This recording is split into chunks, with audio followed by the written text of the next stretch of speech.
So update dito sa itong tilapia mga idol, no. So mauna siya mga idol. So sa 1 month mga idol, di kayo siya dagko, no. So hinay gid ang iyang pagtubo. So mo ni itong pispan nya karon day mga idol na ko i-share ninyo kini nga aning aerator. So dili gid siya angay natapalito, no, kay dali na kay siya maguba.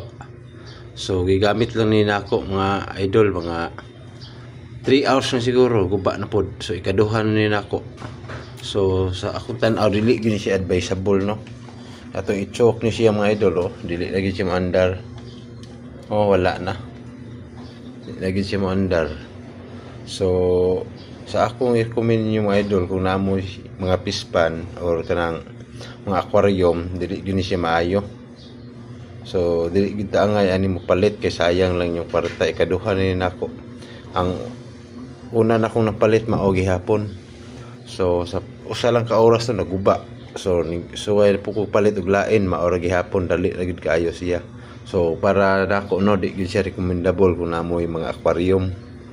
So may pagmupalit mo atong ay air pump nga dako-dako kay wala gini siya yayo.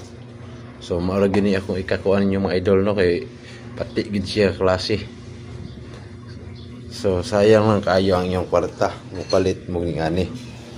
So ang akong tilapia mga idol labuhi man gihapon ni siya. So sa duha ka semana bisag wa siya aerator or water pump. Ang ako lang gibuhat ani kada 3 kadlaw or 4 ako siyang ilisag bagong tubig para mabag-o na pud niya oxygen.